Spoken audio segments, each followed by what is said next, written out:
তাহলে ওরা কারা যে সাদা ড্রেস পরে আমাদের সমর্থনকে থেকে তুলে আনার জন্য হুমকি দেওয়া মামলা করা এই যে করা হচ্ছে? আমি মনে করছি প্রশাসনের চোখে ফাঁকি দিয়ে এক শ্রেণীর লোক এখানে হয়তো বা কোনো না কোনোভাবে বিভিন্ন ডিস্টার্ব করছে, এগুলো কিন্তু খেয়াল করা। আমি একটু ফিল করছি মনে হচ্ছে ডিস্টার্ব হচ্ছে।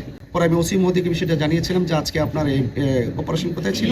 তিনি আমাকে বলেছিলেন যে রানীগড় দ্বীপ অপারেশন ছিল, বাট যেখানে সমস্যাটা হয়েছে সেখানে কোনো অপারেশন ছিল না। বৃহত্তর সুন্নি জোট মনোনীত বাংলাদেশ ইসলামী বৃহত্তর সুন্নি জোট সমর্থিত বাংলাদেশ ইসলামী ফ্রন্ট মনোনীত হবিগঞ্জ 4 সোনারঘাট মাধবপুর সোনারঘাট থেকে আসলে মোমবাতি প্রতীকে নির্বাচন করছি।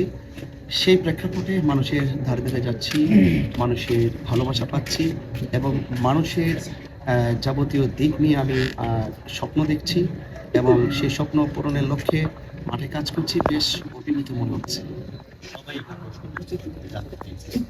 আপনি এই আসনটা কেন বেছে?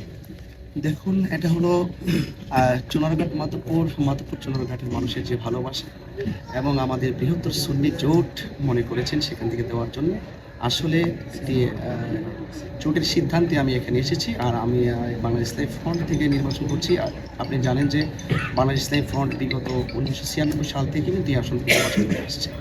একটা বিষয়, এখানে বৈচিত্র্যময় একটা পরিবেশ রয়েছে। আপনার এই আসনে রাজনীতি রয়েছে, ইন্ডাস্ট্রিয়াল এরিয়া রয়েছে, পর্যটনের একটা সম্ভাবনা রয়েছে। সেগুলো নিয়ে আসলে জনগণ কি প্রত্যাশা করছে আপনাদের কাছে?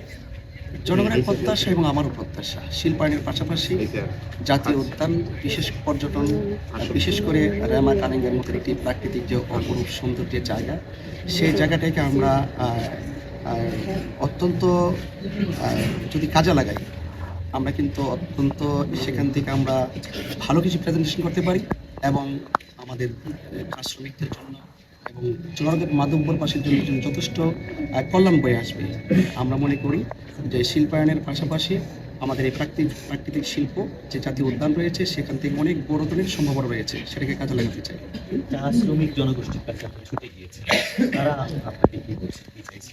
না, আমি দেখেছি সেখানে প্রান্তিক জনগোষ্ঠী, বিশেষ করে চা শ্রমিক যারা রয়েছেন তাদের সাথে আমি মনে করছি যে যথেষ্ট অর্থনৈতিক বৈষম্য করা হচ্ছে। তাদের যোগাযোগের বিচ্ছিন্নতা রয়েছে এবং তাদের যে চাহিদা, সেই চাহিদার ভিত্তিতে কিছুই তারা পাচ্ছে না। তা আমি মনে করি সেই বৈষম্য দূর করতে হবে।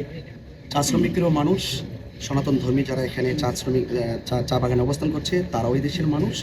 আমি মনে করি সবাই যদি সুষম বন্টনের আলোকে যদি তার পারিশ্রমিক পেতে পারে, তাহলে এত নিরলস পরিশ্রম করার পরে চা শ্রমিকরা এবং সেই এই বিশাল একটি জনগোষ্ঠী যারা চা বাগানে অবস্থান করছে তারা কেন পাবে না? তারা কেন বৈষম্যের শিকার হবে?